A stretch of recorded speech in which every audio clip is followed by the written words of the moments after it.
یا اپنے پیٹ کے لیے دکان چلا لیں گے، کاشتکاری کر لیں گے، سب کچھ کر لیں گے.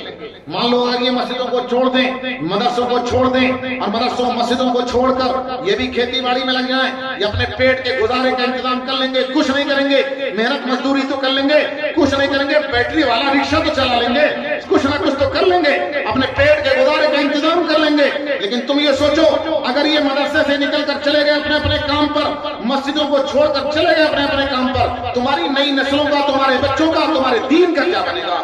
قرآن کون پڑھائے گا تمہارے بچوں کو؟ تمہارے بچوں کو قرآن پڑھاتے ہیں، نمازیں یاد کراتے ہیں، نمازوں میں پڑھے جانے والی سورتیں یاد کراتے ہیں، علماء ہی تو ہیں. بس یہ آخری بات میں کہنی تھی کہ مدرسوں کی قدر کرو، علماء کی قدر کرو. اور چلتے چلتے ایک جملہ اور کہہ جاؤں، پوری رات میں تقریر کرتا رہوں اور اپنی تقریر پر اگر میں خود عمل نہ کروں تو اللہ مجھ سے پوچھیں گے، مجھے چھوڑیں گے نہیں، سوال کریں گے کہ بڑی چیخ چیخ کی تقریر کرتا تھا لیکن عمل کیوں نہیں کرتا تھا. آپ سے پوچھیں گے علماء کا احترام بہت کرتے تھے. ایک مولوی نے آ کر کے کہا کہ سارے لوگ ادھر بیٹھ جاؤ، بچوں کو بھگا دو، ایک تمہاری بات مان لی، لیکن ان کی دین کی باتوں پر، تقریروں پر عمل کو نہیں کرتے تھے. کیا جواب ہوگا؟ اس لیے یہاں سے اٹھیں، عمل کا عزم لے کر اٹھیں. عمل کریں گے نا انشاءاللہ؟ یہ عزم لے کر کے اٹھیں، جو سنا ہے اس پر بھی عمل کریں گے، جو نہیں سنا ہے علماء سے پوچھ کر عمل کریں گے. اور میرے لیے بھی دعا کریں، پتہ نہیں کس کی دعا اللہ کب قبول کر لیں. اس میں معصوم بچے بھی ہیں، کوئی نیک صالح نوجوان بھی ہوگا، نوجوان کی دعا بھی اللہ بڑا جلدی سنتے ہیں، نیک صالح نوجوان. اور بزرگ کی دعا تو سنتے ہی ہیں. اللہ تعالیٰ فرماتے ہیں سفید داڑھی والا، سفید بالوں والا جب میرے سامنے ہاتھ اٹھا کر دعا کرتا ہے تو مجھے شرم آتی ہے کہ اس کے ہاتھوں کو خالی واپس کرتا ہے. تو کوئی اللہ کا کون نیک بندہ ہے کچھ پتہ نہیں. اس لیے آپ حضرات بھی میرے لیے دعا کریں، اللہ تعالیٰ مجھے بھی عمل کرنے کی توفیق عطا فرمائے، اپنی مرضیات پر چلنے کی توفیق عطا فرمائے. وآخر دعوانا ان الحمدللہ رب العالمین.